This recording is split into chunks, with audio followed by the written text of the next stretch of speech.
Est-ce que vous pouvez vous présenter? Donc, je suis également entreprise adjudant Paris.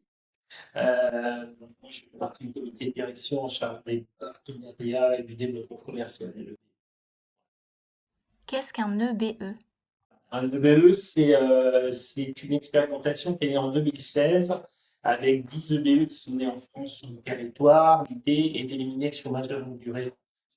Donc moi, je suis Émilie Leroy et je travaille au CIEN, donc syndicat intercommunal d'énergie, d'équipement et d'environnement de la Nièvre. Donc un syndicat avec pas mal de compétences, notamment tout ce qui est l'énergie, éclairage public, mais aussi les équipements pour les communes, la partie aussi informatique et donc le E d'environnement pour la partie transfert et traitement des déchets ménagers et assimilés. Et donc, on a aussi tout le volet transition écologique, le fait de pouvoir planifier l'évolution des énergies renouvelables, le lien aussi avec la précarité énergétique.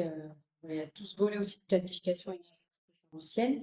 Et sur la compétence qui nous concerne aujourd'hui, donc celle du transfert et traitement des déchets, nous, on a un fonctionnement un petit peu particulier parce qu'on travaille avec, donc il y a 7 communautés de communes ou syndicats qui nous ont délégué la compétence traitement et transfert des déchets. Et donc, eux, ils ont toujours la compétence collecte.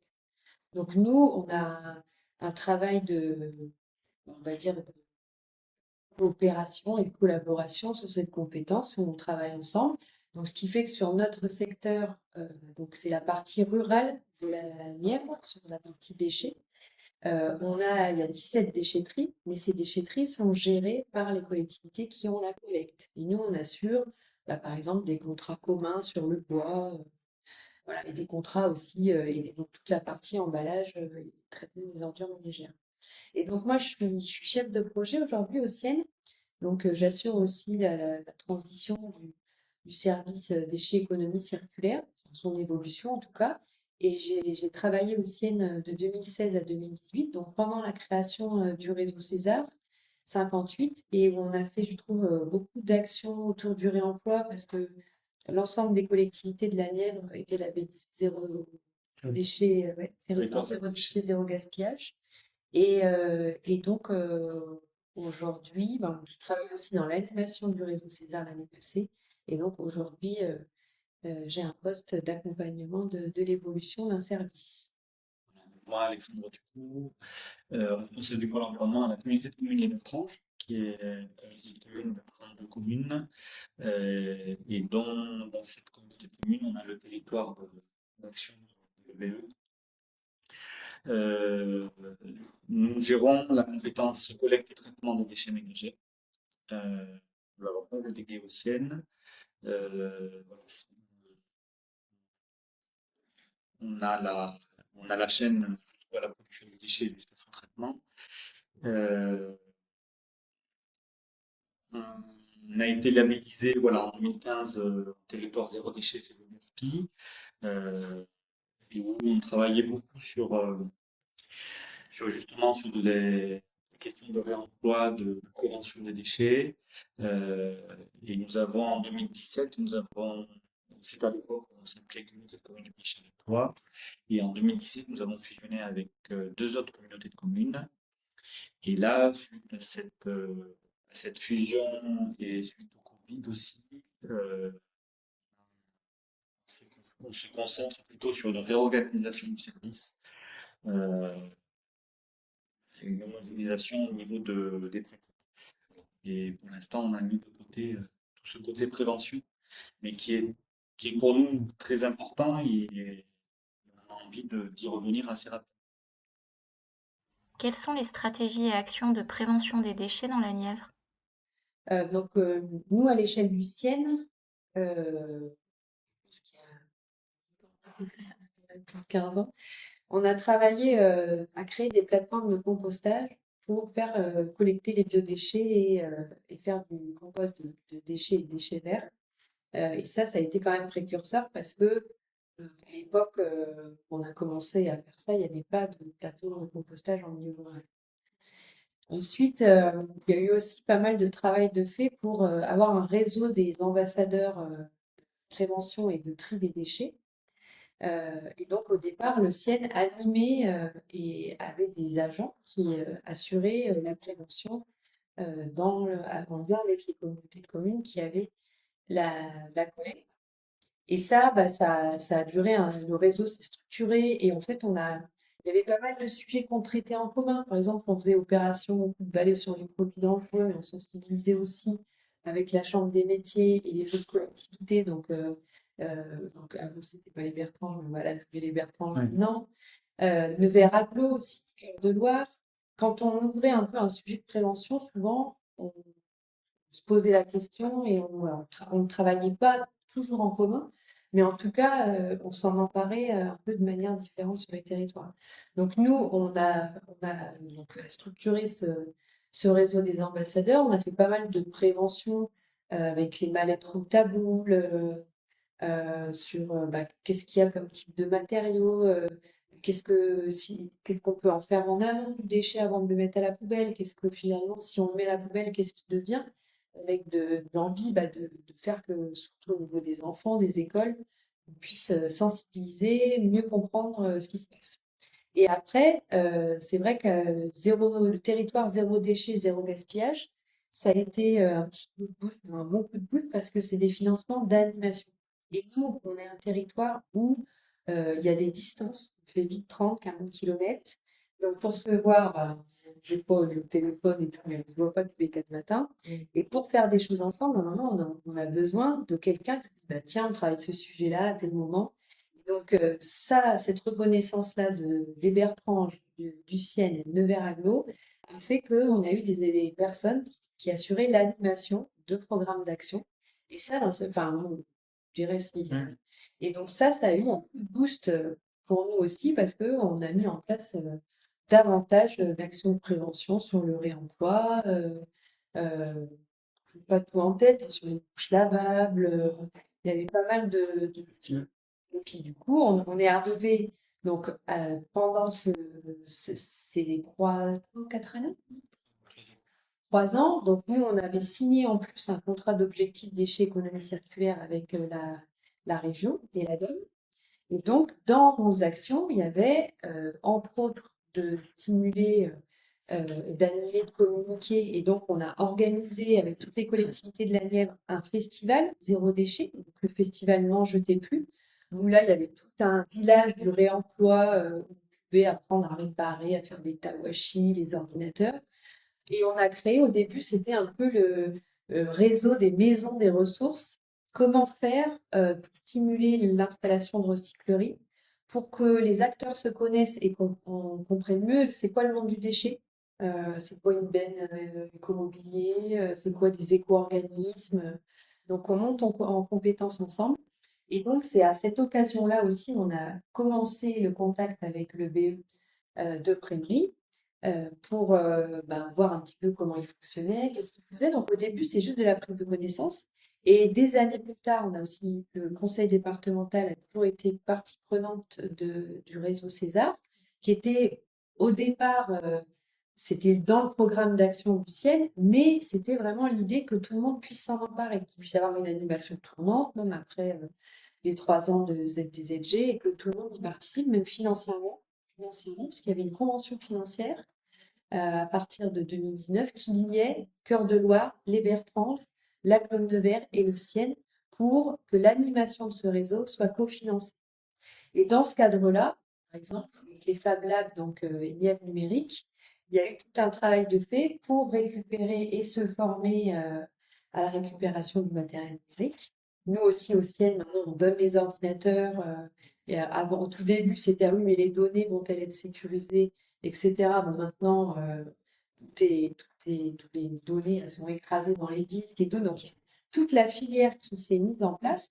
Et en fait, ça, c'est le fait de créer ce lien, mettre les personnes et apprendre à se connaître et à monter en compétences ensemble, qui a mis en place un certain nombre d'initiatives. Donc aujourd'hui, nous, on ne les voit plus, les initiatives, parce qu'elles existent, mais au final, ça n'existe pas partout.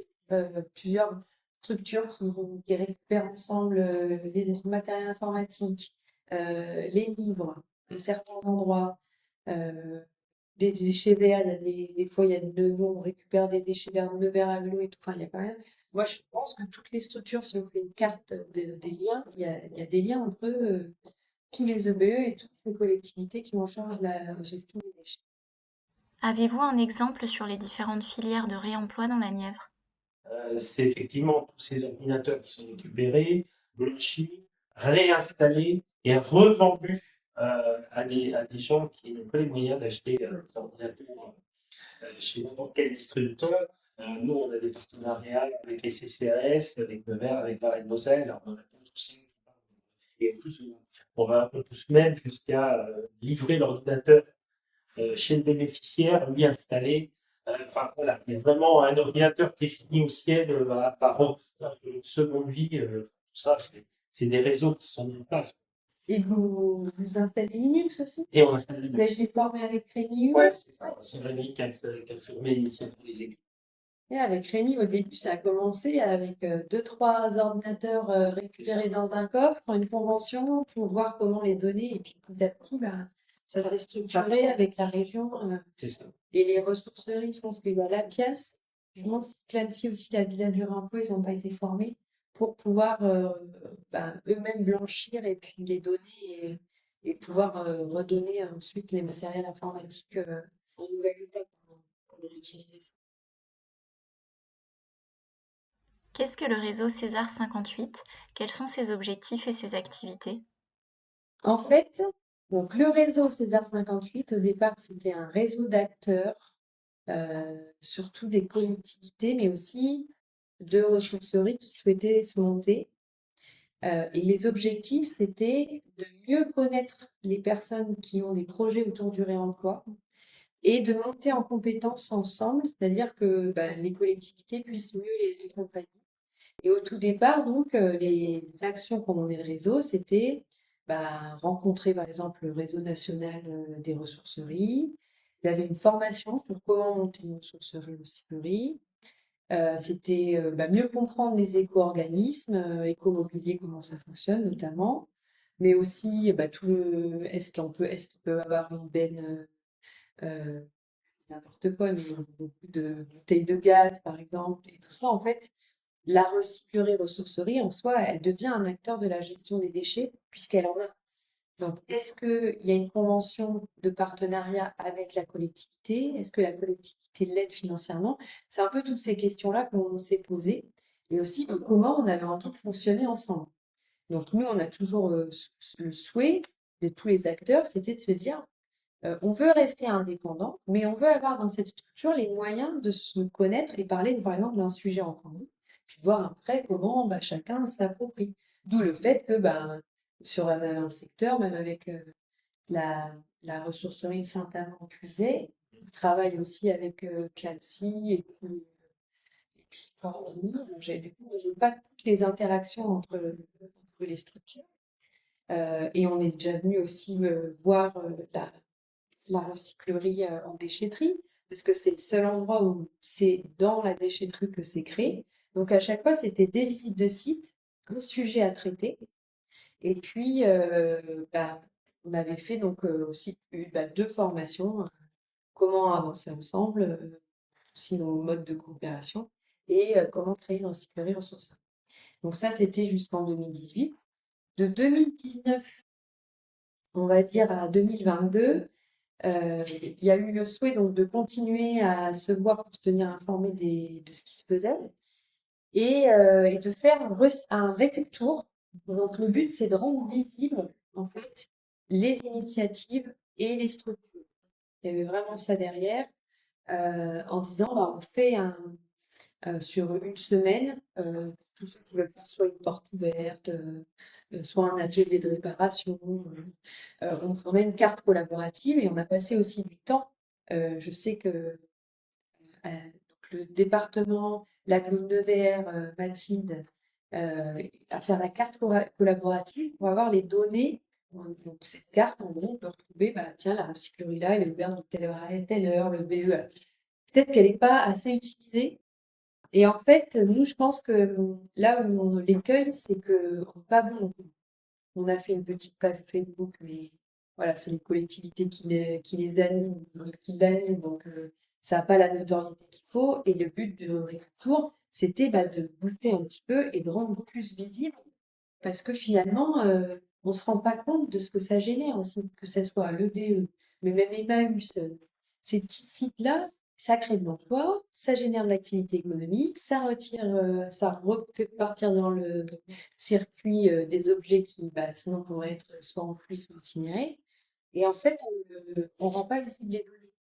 Donc, nous, il y avait aussi un gros, on va dire, pression de dire aux structures, peser ce que vous récupérez et ce qui est vendu. Et ça, c'est dur parce que ça nécessite de la traçabilité et on est sur des petites structures qui n'avaient pas forcément la possibilité de le faire.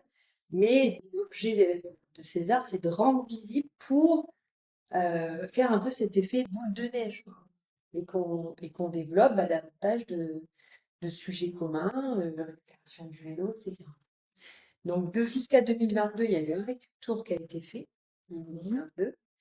Et, et donc, les collectivités, les uns après les autres, assuraient un peu l'animation, on va dire, qui tournait.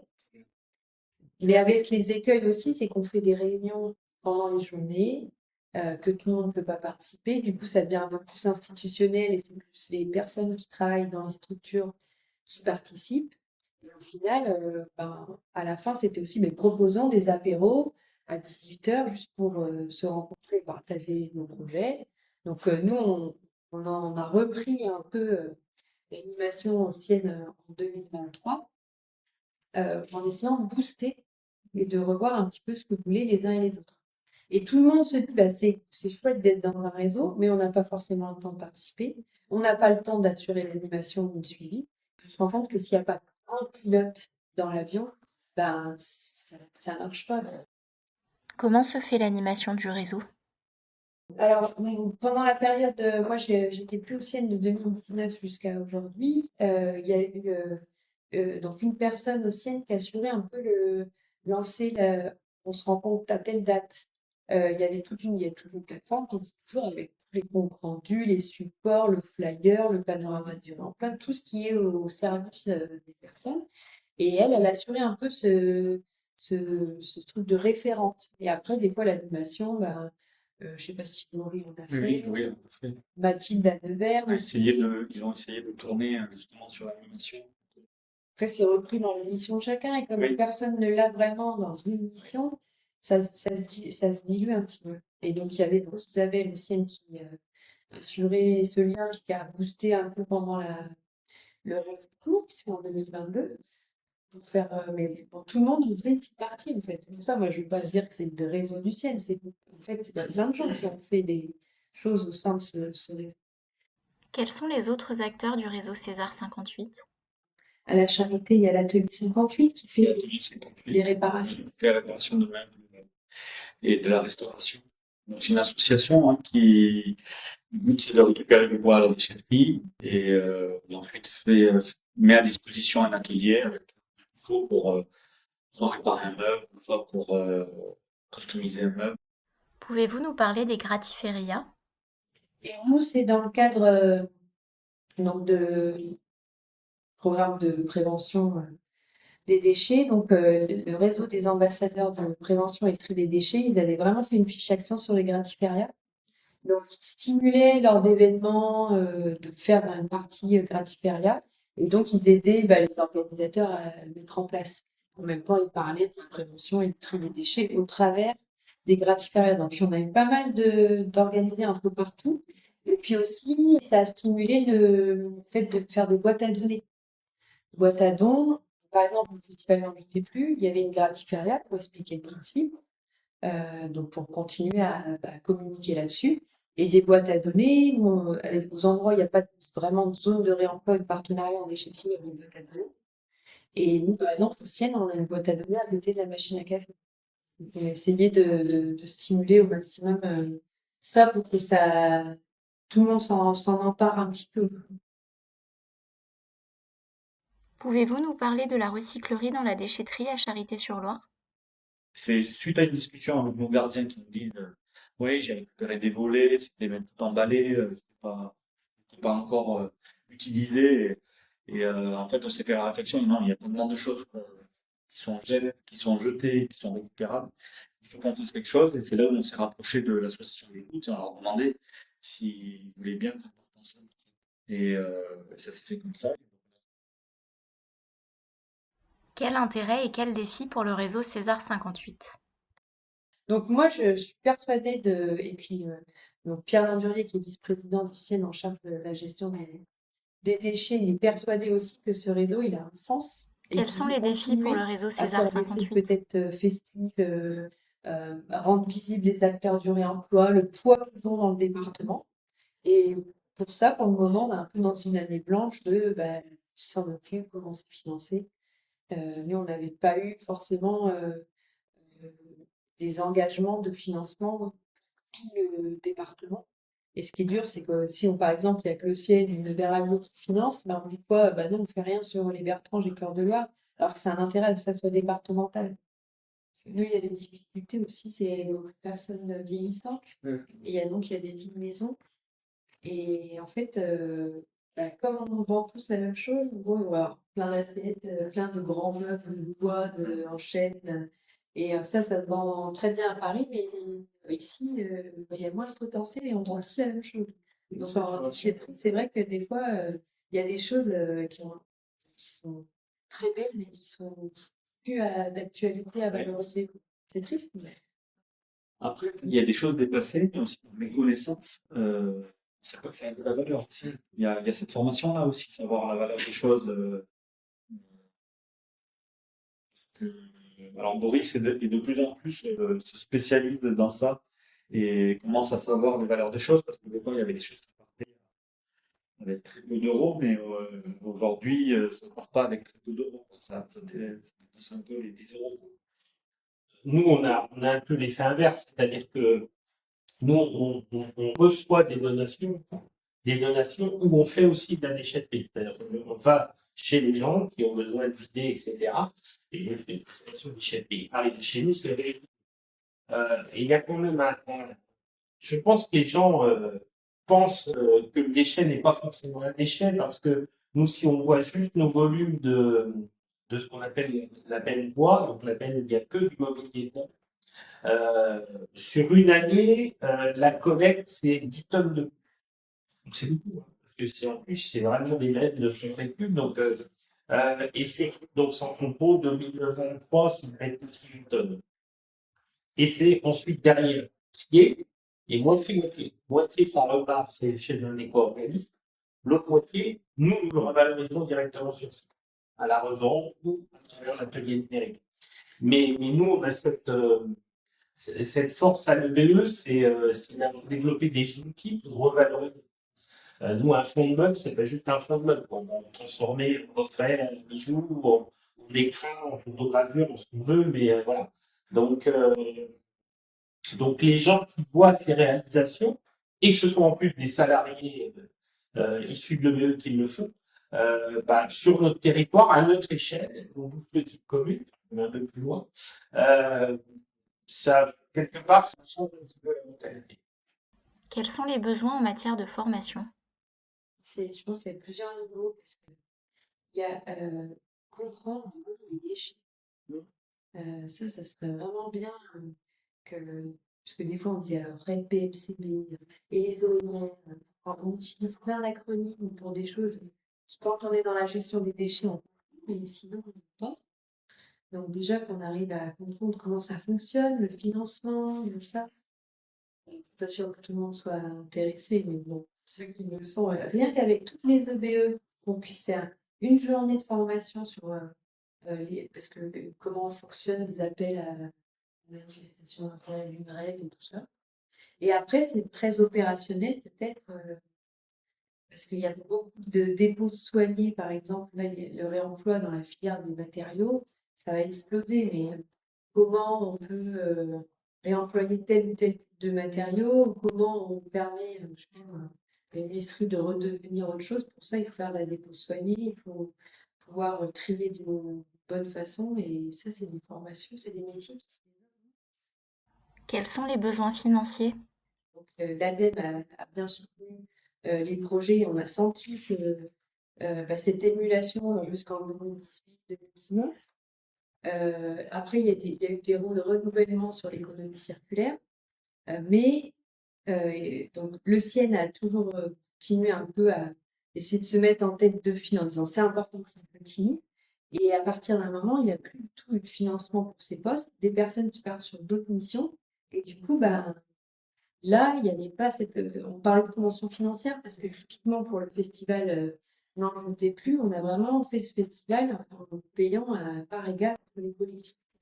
Donc on l'a déjà fait, on sait le faire et c'est pas compliqué.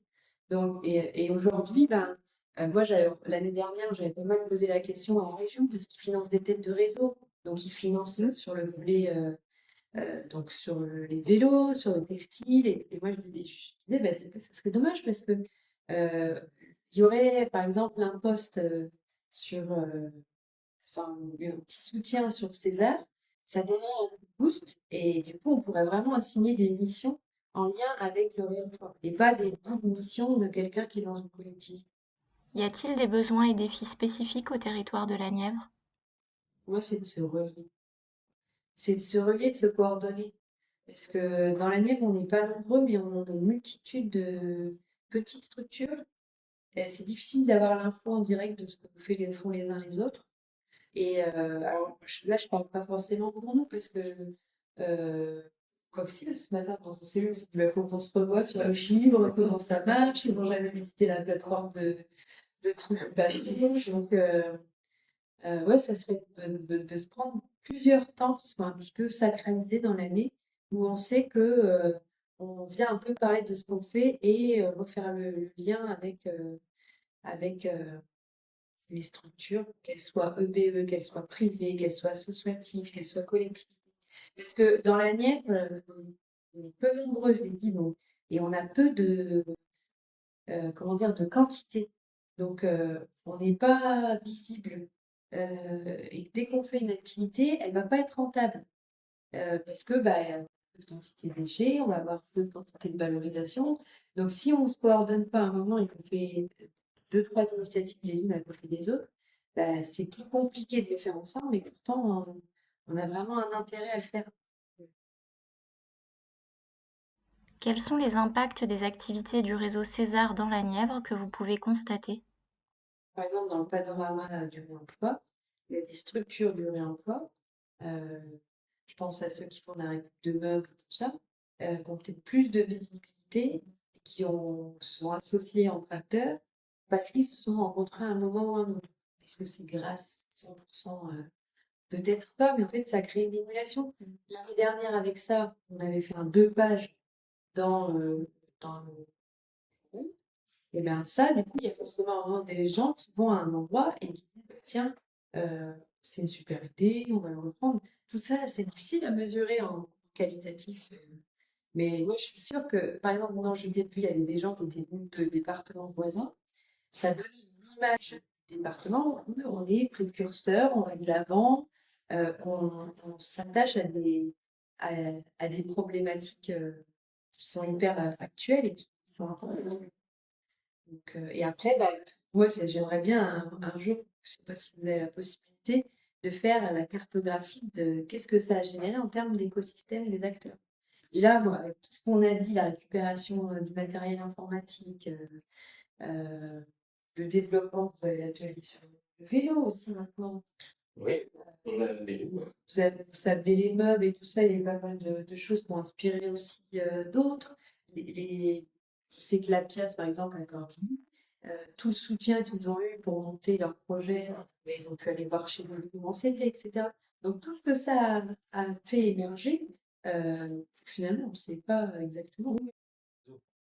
Je me rappelle quand on a activé le réseau César 58, c'était la première fois.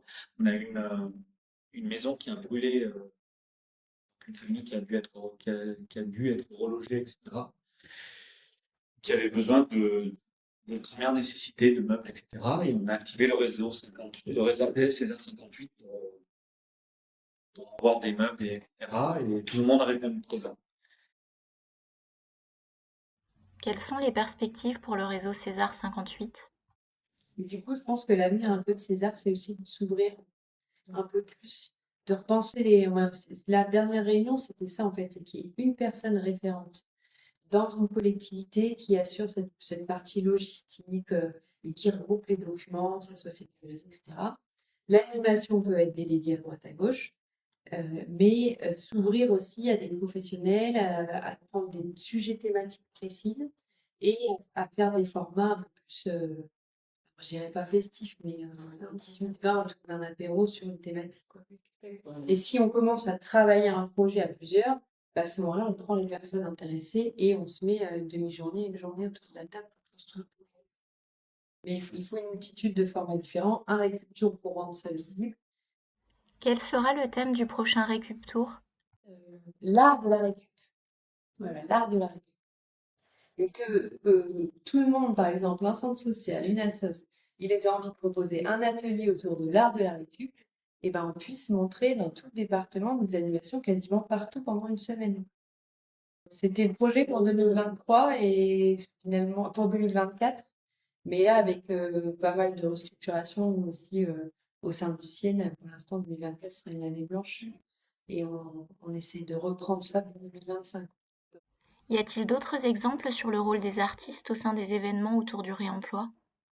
Et c'est pour ça que nous, derrière l'idée de l'art de la récup, c'est de dire, il peut y avoir un domaine artistique, mais enfin, en plus, dans le milieu rural, il y a combien de solutions qui ont été trouvées pour transformer un truc en un autre truc. Je suis sûre qu'il y a des trésors de récupération pour faire d'autres choses. Quel rêve pour le réemploi solidaire dans la Nièvre? Euh, on a au moins une fois par an une action commune au niveau du département où on a une cartographie claire, on sait quel organisme est sur quel projet et qu'est-ce qu'il y a comme projet commun. Du coup, ça booste à fond les initiatives de réemploi. On a plein de choses sur la customisation des meubles. euh, on valorise pas mal de choses au niveau artistique.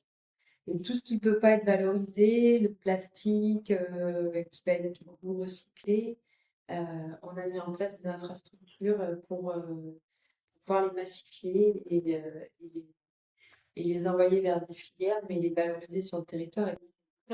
Non, j'aimerais qu'il y ait justement, après avoir fait un bilan de ce que fait chacun, c'est puisse mettre en réseau toutes les déchetteries du département. Par exemple, pour que un EBE puisse récupérer tous les vélos du département, par exemple, pour qu'ils puissent faire, ou que chaque structure puisse abonder une EBE en pièces détachées, etc. Mais voilà, qu'on arrive à se parler et à apporter le déchet là où il y a besoin dans chaque activité, mais que au maximum tous ces matériaux du réemploi puissent les circuler facilement par des réseaux et, euh, et arriver à bon port. Et après, dans l'idéal, ce qui n'est pas vendu, peut-être aller chercher sur d'autres territoires, savoir si on ne peut pas les écouler. Euh, Comme tu disais, la vieille vaisselle ici, certains vaisselles ne marchent pas, mais peut-être que les gros compteurs sur Paris pourraient s'en servir, enfin, des choses, essayer de créer du lien, hein, mais en tout cas que tout soit en connexion. Mais ça, c'est marrant parce que César Fabanti, on en avait parlé au tout début, c'est de se spécialiser. Vous faites, vous sablez du meuble, on avait vu l'atelier, et ben, on vous ramène les meubles. D'autres font le vélo, d'autres font le vélo. Là, il y a plus le textile, et ben, il y a des flux de textile qui arrivent ici, ils développent un atelier.